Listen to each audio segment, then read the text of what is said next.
You know those things that pop up in life and make us probably more irrationally upset than they ever should? Happy 30th birthday to Pitchfork Media!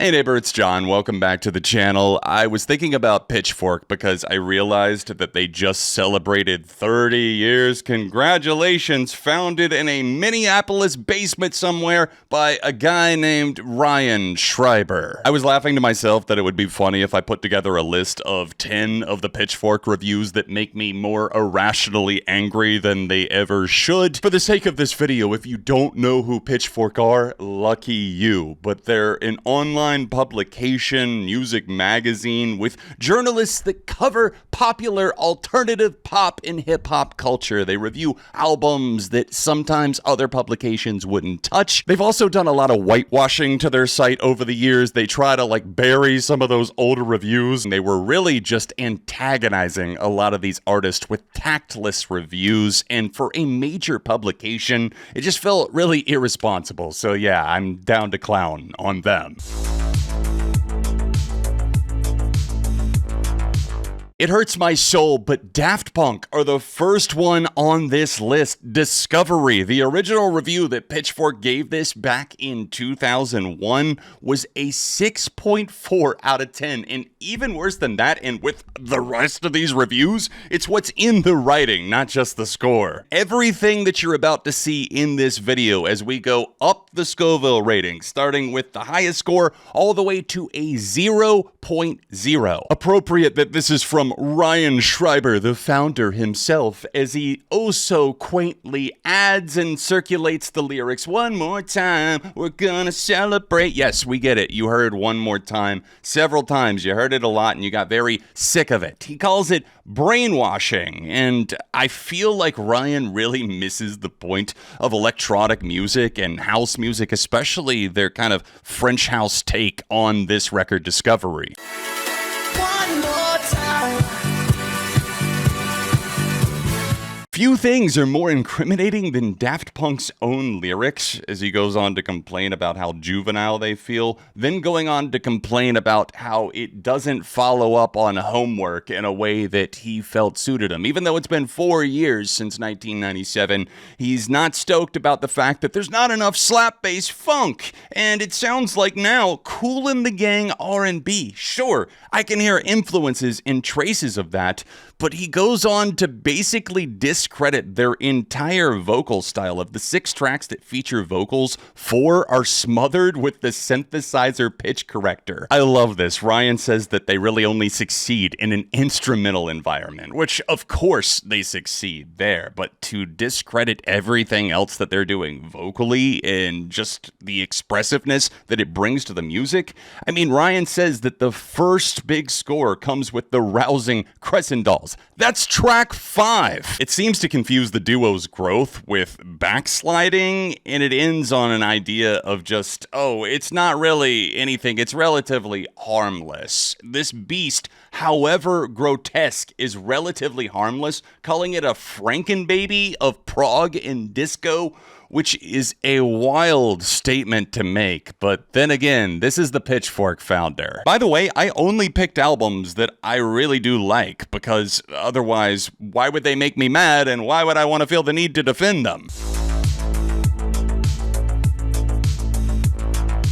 Next, we move on to the Strokes' New Abnormal. This was their comeback record after a long gap between full-length albums, about 7 years. They put out an EP in 2016, but this full album had a lot of people, including myself, raving about the return of the Strokes and the fact that they had taken on something a little bit more experimental, brooding, and forward-thinking. Right away, you're going to notice the 5.7 out of 10, and I'm sure some of you were thinking, well, John, that's not that bad of a score. And I agree with you, 5.7 out of 10, not that harsh. It's what our author Sam had to say about this record, or else the complete misunderstanding within it. Also, for a thesis statement, Arctic Monkeys' worst album, The Car, pretty much universally agreed upon by fans. It's an 8.0, and apparently their best album, tied with Tranquility Base. The New York City band's first album in 7 years is sluggish and slight, rendering their signature sound as background music.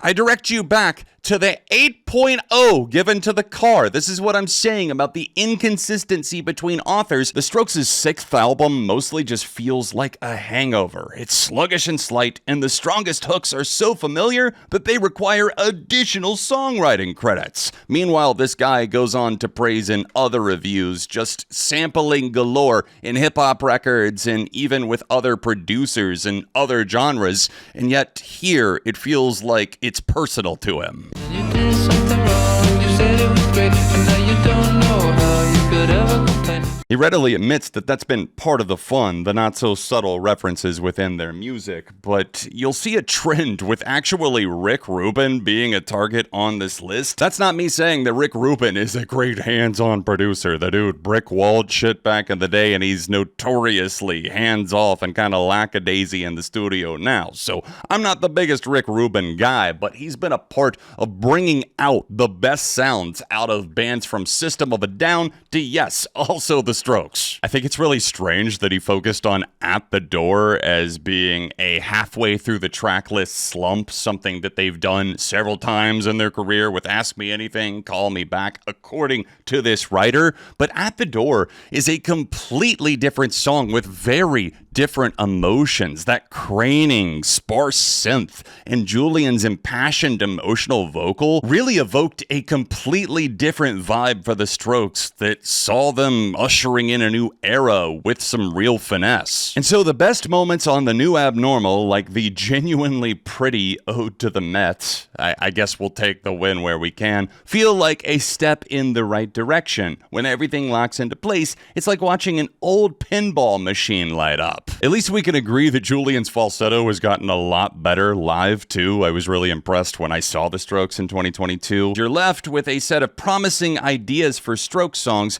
with their fire stomped out. And a lot of the complaints revolve around the fact that these songs are longer or that they have pauses, and that makes them disjointed, apparently, like on Brooklyn Bridge to Chorus, which is a total bop, and I'll hear nothing less. For all its faults, the new Abnormal might capture how the Strokes are feeling, not ready to fade out, not primed for a comeback. Right now, they're just way too tired. Rick Rubin, you're up to bat again. Red Hot Chili Peppers' Stadium Arcadium is the next review I wanted to look at. I think this is an amazing double album. Granted, I'm one of the people that loves the Red Hot Chili Peppers. I feel like you either love or hate them. And that 3-album run that they went on from Californication, by the way, Stadium Arcadium is just unparalleled, at least in this universe. A double set of arena-friendly songs about California sex and having sex in California. Wow, the easiest softball criticism of the Chili Peppers ever. Split between slightly askew mid-tempo pop and regrettable relapses into funk and muso noodling. There's heavy metal coming from your truck, and The reviewer really digs into the fact that it's like, oh, these guys don't have what it takes to make a double album, and, you know, going on to reference the California themes again, and then even pokes some fun at the title of the album, the pseudo-Latin title of Stadium Arcadium. What's next? A music review book called Thesaurus Mysterium? There is nothing a Pitchfork writer loves more than just cracking their fingers in front of a thesaurus, so the hypocrisy is weird. The band's sin is one of self-denial. If the Red Hot Chili Peppers have pretty much mastered a marketable style, why bludgeon us with an unwieldy and inconsistent approach for 1/12 of a day? Homie really did the math on that one, and God bless him, wasting 1/12 of his day just to suffer through it to get out that review for us and accomplish literally nothing, but keeping one foot in the funk of their origins and becoming mired in muso, there's that word again, leanings, is a ball and chain for the band's current incarnation as radio pop darlings? So by that logic, we're Nirvana radio pop darlings? We're garbage? We're Foo Fighters? Yeah, to this guy, the answer is probably definitely yes. Of course, Pitchfork are gonna have a raging hate boner against Muse. Pretty much every review publication did back in the late 90s, early 2000s, constantly comparing them to Radiohead, which I get, Matt Bellamy, the vocal things, and even some of the songs, especially like the instrumentation, the orchestral swells in the background. I get where the comparisons are coming from. By the time that Absolution and Black Holes and Revelations rolled around, pulling out those Radiohead comparisons cards was just fucking lazy. 4.2 out of 10. Oh, we're eating good in the neighborhood tonight. That's like walking into a restaurant and seeing like a 72 on the sanitation score. A lot of people are going to look at that and be like, oh my god, I'm not dining here, but I'm here to tell you why you should anyways. I mean, come on, they're sitting at the dinner table on the album cover, right? Muse epitomized pompous stadium rock in a technology-numbed post-Radiohead era. Couldn't even make it one sentence without going for the lowest hanging fruit. The Radiohead mention has already been dropped, and trust me, we'll see it again. But pompous stadium rock and technology numbed? I mean, you ain't seen nothing. Wait till you see Muse in the 2020s.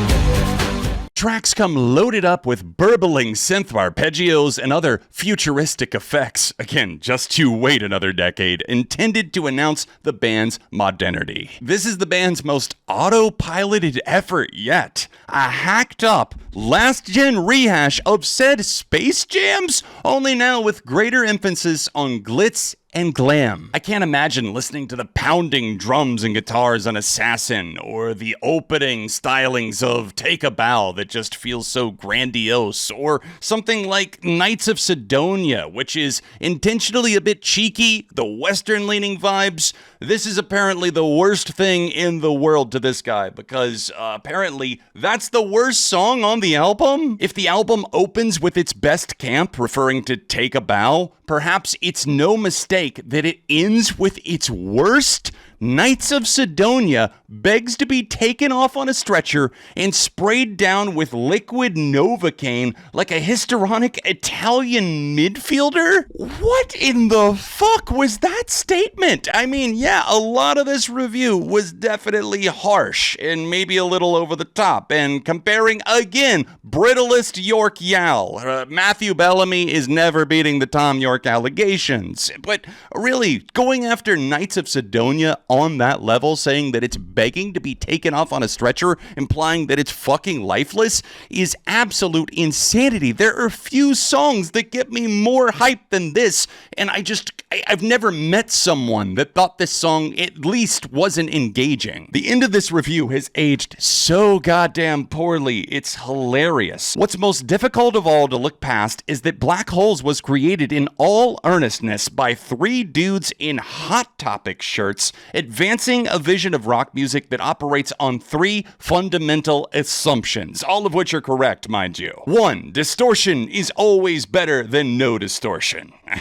Personally, that's just me, but I agree. 2. Every measure of music should contain at least one drum fill. And 3. The future will be dominated by robots. So everything he said here was either hyperbole, or else completely wrong, or else it aged very poorly, because guess what? We're run by robots. I don't want to spend too long on this next one. It's Mike Shinoda's Post-Traumatic, an album that I've fallen out of favor a bit with over the years, and I know that I've got my differences and gripes with Mike Shinoda, NFTs included. 3.8 for Post-Traumatic, the album that he released after the passing of Chester Bennington, really to help him cope and process those feelings. I really just feel like our reviewer Steven comes across cold and calculated, and also discrediting towards his way of grieving. The rapper and producer mourns the death of his bandmates, but never translates that grief into candid lyrics or inspired songwriting? Oh, I'm sorry, I didn't realize that Mike should have been calling you up for how he should write about the passing of Chester Bennington. It starts off fine enough with the reviewer noting positive things about the For Chester concert that the band put on, and he then starts to spiral down with the track that was debuted live, Looking for an Answer. That grief animates post-traumatic, and then goes on to say, post-traumatic is impersonal and distant. Just because the lyrics aren't outright saying, yo, Chester, you were my boy, I really hate that you passed away, and it makes me think about it every day, and I go down in history looking for where you used to be. He spends a lot of time lamenting how impersonal he feels the lyrics are, which, if they were incredibly on the nose, I feel like that would be a complaint for you too. So damned if you do, damned if you don't. What they saying, I'm not raw? What the fuck you take me for? All of a sudden you hear what I said 100 ways before. I agree that Over Again is absolutely one of the highlights on this project, and there's a lot of songs on this thing. It's definitely 53 minutes that could have been trimmed down to like 35. When his words aren't failing him, Shinoda is betrayed by his ear. Tim, that you better have something to back that up, right? You're talking about the contrast to the busyness of Linkin Park production. Here, the aesthetic is spare and frictionless, full of scuzzy synths and dawdling keys that echo in the abyss. The product of all this stasis is an endless supply of dead air. It's jarring to hear Shinoda struggle with such fundamental elements of songwriting. And sure, is this album weaker in a lot of regards compared to Linkin Park? Yes, but it's also hard to compare it to a Linkin Park album because he's just a member of that band, not the entire thing, so why would it sound like a Linkin Park album? You're over here acting like they should have just brought in the entire band, and it's just, it's not what this album was meant to be at all, and I really just feel like he's missing the point of what this was. Without the spectacle, this isn't spectacle. This isn't puffing up his chest like he did in Fort Minor music. Do you think this was his goal, to like get it on the Need for Speed soundtrack or something?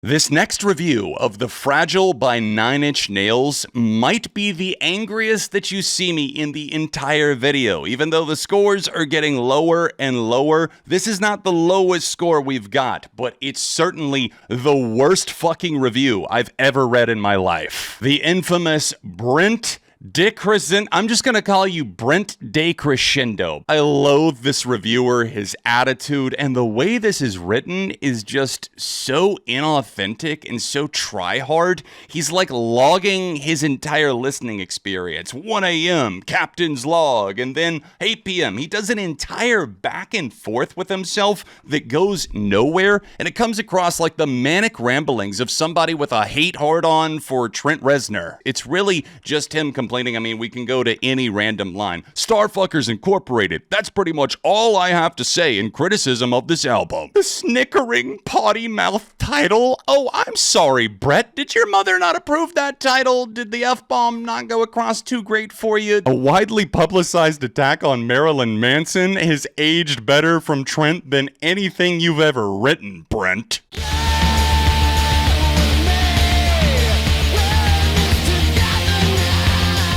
It's just constantly taking shots like, oh, what makes you think you could put out a double record, Trent? If even the Beatles can't put one out and it doesn't have some filler, then why does Trent Reznor think he can concede? And I'm actually glad that Billy Corgan used up the Infinite Sadness title because Reznor would jump all over that. Let me say my piece. The Fragile is an overlooked treasure. That's by no means a perfect album. This is not the Downward Spiral. It's not even with teeth, if you ask me. But The Fragile is still an incredible experience with some songs that quite literally get to the core of Reznor and his drug addictions and the problems that he was going through even deeper. Speaking of that track, he laughed at the Dr. Dre production credits on it, even though I think that song sounds incredible, even if it doesn't necessarily stand out as something, oh my god, that's signature Dre. Did you want Trent Reznor to come out to like Still Dre Part 2? Ironically, a man hailed by his legion of testosterone drones as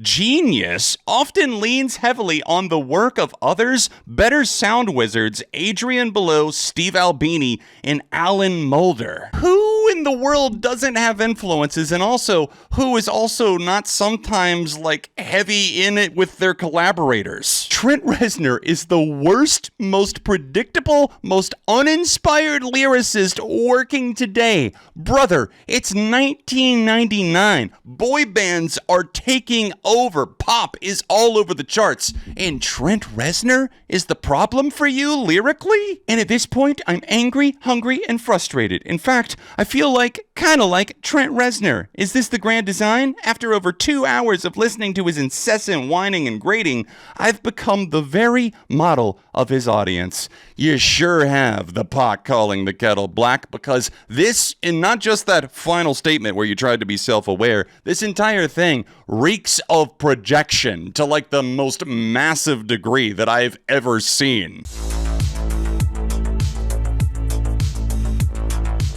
Oh, you're gonna be raging on this next one. Not at the machine, but at Chris Dolan and yet again Ryan Schreiber. Can we get a round of applause? Pitchfork founder, ladies and gentlemen. I'm sorry, a 1.7 out of 10 for the self-titled Audioslave record? Who hurt you, Gen Xer, who immediately identifies themselves as Gen Xers who never gave a shit while going on for paragraphs upon paragraphs, clearly giving a shit about every move Chris Cornell makes? A bunch of rambling, Soundgarden. Oh, guess what? Soundgarden frontman Chris Cornell is assuming vocal duties for Urban Outfitters Politico's Rage Against the Machine. Let the punishment fit the crime. Holy shit, you are so inept at observational and even emotions in music. Like, are you a fucking robot?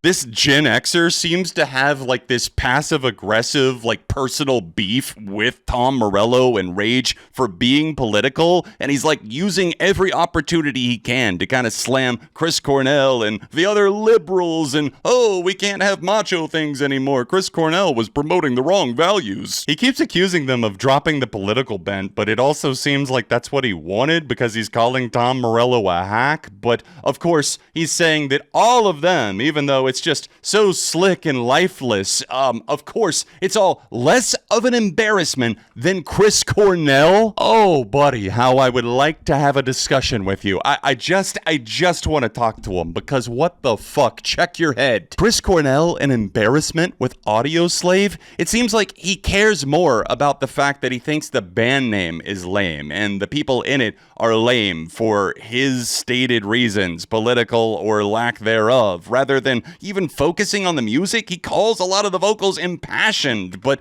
then just basically says at the same time, they're awful. Sure, the pulsing noises and rumbling groan that open Set It Off sound wicked, and Bring 'Em Back Alive and Getaway Car almost don't suck. You're trying so hard to hate this album. 1.7, it's so forced. It's like you clearly like some things about it. You like his vocals on it. It seems like you're saying you just don't like the fact that Chris Cornell teamed up with Rage Against the Machine. I'm sorry, this one just feels defamatory and completely baseless, because this is not in reality whatsoever. Oh, they're dropping gold turds of wisdom out here. I almost forgot the R slur. At its worst, this project is just plain, let's get it started in here. Criticizing the lyrics to Like a Stone for being like meaningless, or What You Are, Set It Off, just not having anything to offer other than ripping off other songs. It's just insane, because it feels like they're saying, hey, Chris, I know you better than you know yourself. And in fact, I know what you mean, and you're not meaning anything, so fuck off. Maybe the real Pitchfork were the fucks we shouldn't have given all along. Sit tight, I'm gonna need you to keep time, because this next one is the debut album by Panic at the Disco. That's right, y'all, an all-timer from me, A Fever You Can't Sweat Out. Not even my favorite Panic album, but one that I will absolutely defend, to the tune of Pitchfork giving it a 1.5 out of 10. That's making the veins on my forehead stand up. Thank God I'm wearing a hat, because I can't be seen in that state. You can tell that our author Corey is an emo purist, and also a punk purist, possibly, because he's very much not on board with this wimpy new generation of emo. Here stand the gatekeepers. Let's see what he has to say in defense of a 1.5. 10 years ago, who would have guessed that emo would usurp punk as the genre de jour for angst-ridden teens? Oh my God, who could have seen this coming? The next generation likes something different than the generation before this. This has never happened before. But just as it appeared over for emo, the scene suddenly exploded, giving birth to an entire new generation of slick, generic, mall store neo-emo. Oh, isn't this exactly where you'd like me? I'm exactly where you'd like me, you know.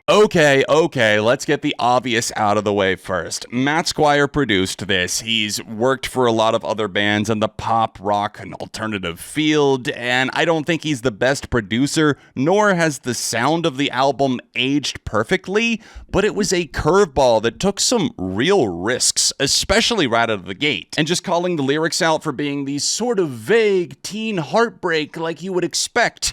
Are you sure you listened to this album lyrically? Because Ryan Ross wrote the majority of the lyrics, if not all of them, and so many of them are Chuck Palahniuk or graphic novel coded. I don't know why I said graphic novel, just a regular novel. You've already seen the ridiculous band name, so let's try a few of the song titles on for size. As if that has anything to do with the quality of the music. I think the reviewer is just using this obviously as an attempt to mock the band for trying too hard or trying to be deep, while also completely watching the lyrics fly over his head. I mean, if you're chopping all of these down to being about teenage heartbreak, then I feel like you've only listened to Lying is the Most Fun. I chimed in with a, hey Pitchfork, have you ever heard of closing the goddamn doors to your office and going out of operations, please? It's sad that this is what emo has become. The genre's always had some irritating characteristics, but this newest batch of heartbreak and heartthrobs has managed to build their careers solely out of these characteristics. The whining, the emotionally exposed lyrics. I'm sorry, you mean emo? Emotionally exposed lyrics. You're criticizing emo for that and still name-checking Rites of Spring earlier in this as if this is something that they're trying to be just because they're both under the emo umbrella. Passionate choruses are there, but there's no sincerity, creativity, or originality. Oh my God.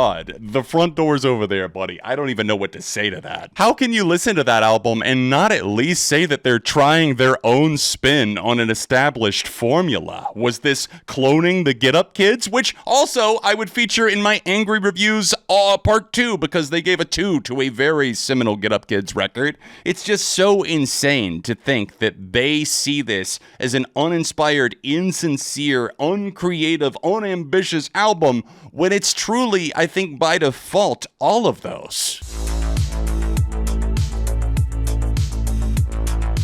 We've only got 2 reviews to go, so you know it's getting dire. In fact, these last 2 are under a 1 for what they're scored. So please, hit the like button for my suffering. This is a really old one from all the way back when the site launched in 1996. I had to take you there like a prayer. Ryan Schreiber, fuck off once again. Ryan Schreiber.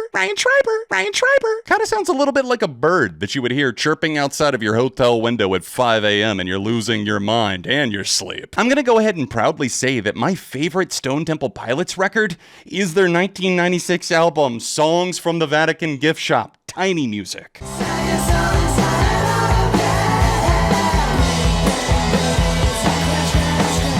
This record saw Scott Weiland and company taking so many swings and risks and really deviating from the sound of Core and Purple, which laid it out for them to be grunge superstars. But instead of just coasting by on that vibe or that nostalgia by 1996, they moved on with Tiny Music in an amazing way with tracks like Lady Picture Show, Pops Love Suicide, Trippin' on a Hole in a Paper Heart, one of my favorite songs of all time. All of this to say that Ryan Schreiber, in all of his wisdom and glory, bestowed upon Tiny Music a 0.8 out of 10. Though I admit to being in love with Stone Temple Pilots' last record, and to some extent the record before that, why are you opening this up like you're admitting to being like some horrible criminal deviant? You're talking about STP. Brother, there are millions of you out there. There were tons of fans, especially at that point. There's nothing for sale at the Vatican gift shop but lousy repetitive riffs, wimpy lyrics, and a drug-addled son of a bitch that should have OD'd a long time ago. Ryan, you are an asshole. Oh my god, I know that the site's not the same anymore, and oh, these were the old review, da-da-da-da-da. Scott Weiland is actually dead, man. Like, how do we feel about that? What an absolutely diabolically awful, cruel thing to say about someone, especially knowing how much power you have in the press. Granted, Pitchfork was just launching itself in the basement at this point in 96, so I wouldn't be surprised if he was doing this sensationalist journalism as a way to get attention for the publication, but by saying things like that, you just truly better hope that hell is not real. The only thing even vaguely appealing about this smelly hunk of digital turd is all the heroin jokes it allows you to make up about Scott Weiland. Genuinely, how can you listen to Art School Girl, Tumble in the Rough, 7 Caged Tigers, the album closer,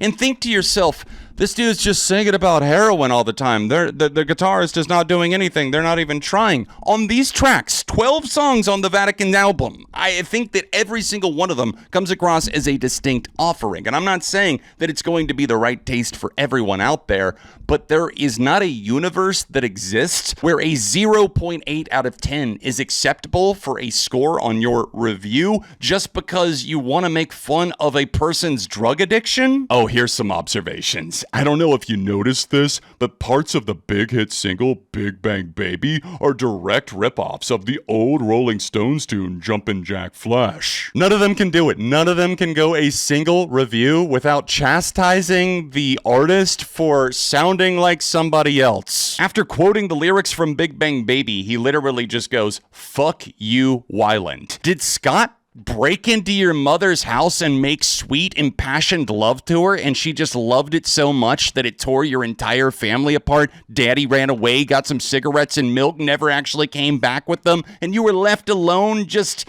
whining at Scott Weiland all day because you were once his biggest fan, but now he fucked your mom and heroin. Fuck you, Weiland. You suck so bad that even your band hates you, and after lousing it up your chances to open for Kiss on their reunion tour, who wouldn't? I don't even think he proofread this. It's like he was in a blacked out rage. Dude really just cherry picked some lyrics, didn't talk about any of the songs in any kind of detail, or talk about what they sounded like, what you really hate about them, if they actually sound that bad. I don't believe you, Ryan. I don't believe that you even listened to this album. I believe that you hate Scott. You're probably very stoked now. I guess you won because he's dead. So Scott, here's what you do. Get out of bed, tie yourself off, and fall directly into space forever. But don't just do it for yourself. Do it for me. With my entire heart, I hate this man. I fucking hate Ryan Schreiber. I hate what you started with Pitchfork. I hate the people that you've propped up. I hate the organization and how you sold it out, and the writers that you put out there with no qualifications. And even some have admitted, I was just a college kid. I probably shouldn't have been doing that in hindsight, and actually the record's pretty good.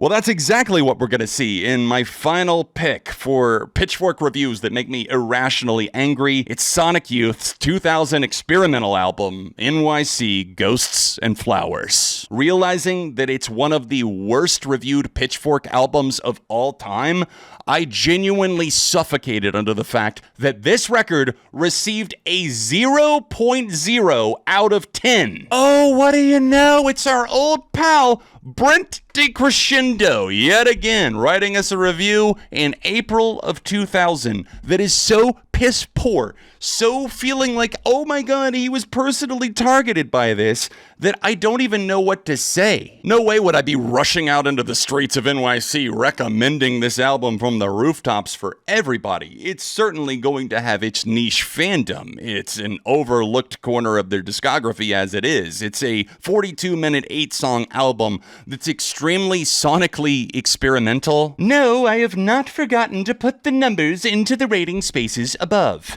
In over 2 years of writing for Pitchfork, I've waited for the one album that would warrant a 0.0. So this dude was literally sitting there licking his chops, looking for any excuse to stab the knife into an unsuspecting band.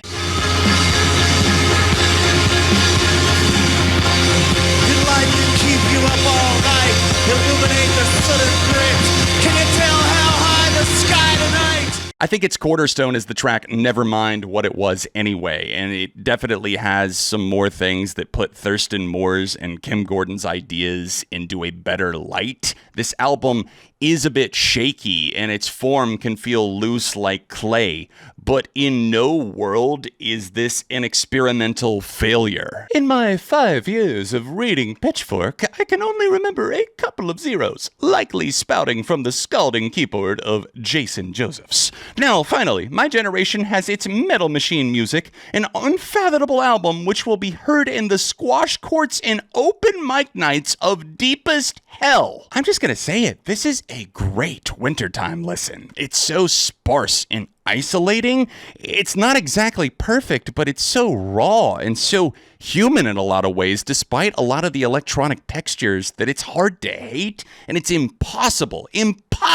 to side with him in any way when he's clearly just going in with a preconceived notion and a want to give an album a 0. And of all bands, man, Sonic Youth taking some shots at Lou Reed, going harsh and talking about pretentious ejaculation. Brother, pretentious ejaculation are the words that you put all over this page that I feel like I'm being forced to read right now. I just realized I'm doing this to myself. No one's making me, so we're gonna breeze through this. We Chicagoans are stubbornly proud. We shout insults to New York with mouths full of beef hot dogs and old-style beer. Like, why are you, again, just like the 9 Inch Nails review, telling me about your personal life and routines as if this actually has something to do with the album? Sonic Youth's umpteenth album wads everything we hate about New York into one convenient tissue. So you're telling me that this is a gerrymandering issue? You think that you are somehow from Chicago own the district of NYC? The 40-year-olds continue to operate under the perception that they matter.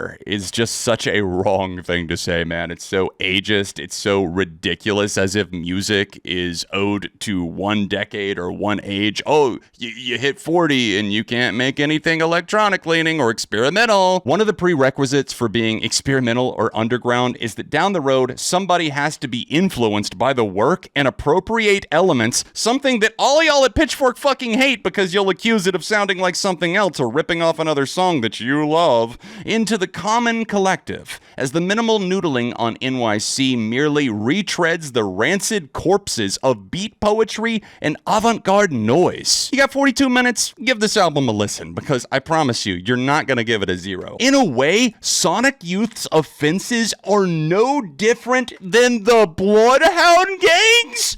Who in the right fucking mind? Are you out of your goddamn gourd? They're saying that they're scrapping together Yoko Ono and others into a major label product?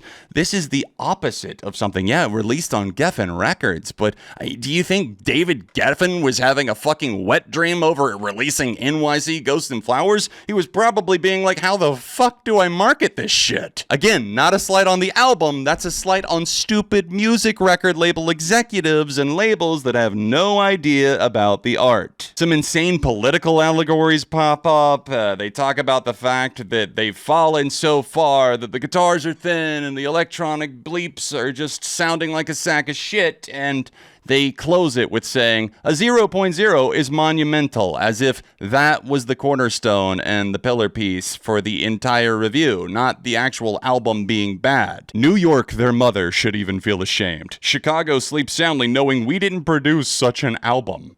The city is not sentient, bro. You do know that, right? Alright, that's it. I'm cut off. Closing time over here. Pitchfork reviews that made me irrationally angry. Don't take me too seriously. Of course, I stand by the majority of the criticisms in here, but really, I know a lot of them are old. Some of the authors have apologized for them. Doesn't mean that I've accepted those apologies or feel that they're sincere. If you want to see part 2 with 10 more Pitchfork reviews that make me irrationally angry to celebrate their 30th anniversary, then let me know in the comments and hit the like button. Check out a couple of recent videos on screen, and I'll see you soon on Beyond ARTV.